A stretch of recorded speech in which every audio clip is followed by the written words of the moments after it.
now want to look ahead a little bit to 2024. And when he was announcing that he wasn't seeking re-election, Senator Mitt Romney called on a new generation of leaders, citing that, let's say he did get re-elected, he would be in his mid-80s by the time the term was up. And as you know, the front runners of the presidential race are both 80 and 77 now, both President Trump or former President Trump and President Biden. Do you agree? Do you with Senator Romney that it's time for a new generation of leaders, or do you think age is just a number? Well, I do. I think that age is a number. I'm more interested in cognitive ability and demonstrated awareness, cognitive ability than I am age necessarily. I have supported and endorsed President Trump. And I think what he delivered, and look, he's already demonstrated his success in the 4 years that he was in office with respect to many of the things we've been discussing here: energy independence, strong presence in terms of national security on the world stage, great appointments to the Supreme Court, and then also the tax cuts back in 2017. I think these were all huge wins for the American public, and so he's already demonstrated himself there. I think it is important, though, that we also have a new generation that's stepping in and willing to serve. It brings, I think, a great perspective. I think someone like myself that has the experience and backgrounds that I do. We've got to get this country under control once again with respect to our spending. $33 trillion in debt. To me, that's the height of immorality. When you have that are of an age that don't think they're going to be dealing with the consequences of some of the votes that they render, that's a problem. That really is.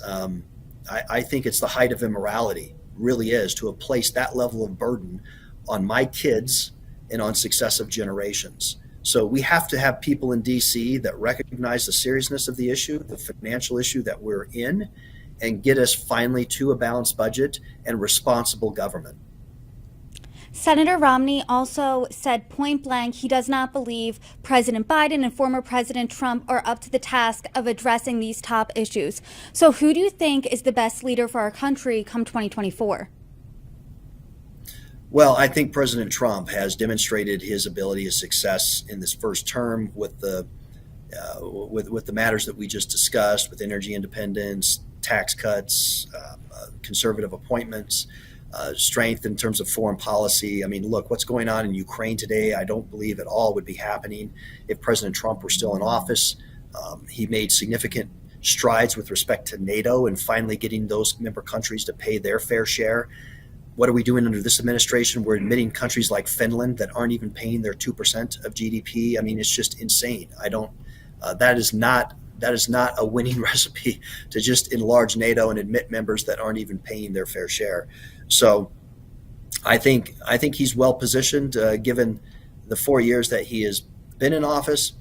I would like to see a VP selection, though, that is part of this new generation that could maybe have that tutelage, let's say, for a final term of President Trump, and then be in a position to really lead out in 2028. Is anyone catching your eye? Who would you like to see as the VP pick? I really love a lot of the things that Vivek Ramaswamy is saying. I mean, he's somebody who is a complete outsider. He's been very successful in business as well. And just some of the things that he's saying, I think, are really resonating with people, and particularly the younger generation. I think he raises some very excellent points about what it means to be an American, that we are going through a national identity crisis right now. And that wasn't the case. I mean, when I was growing up, I really, during the years of Ronald Reagan, let's say, people were incredibly patriotic and they understood what it meant to be an American. And I think we need to return to that. We need to return to the motto of this country of e pluribus unum, out of many, one.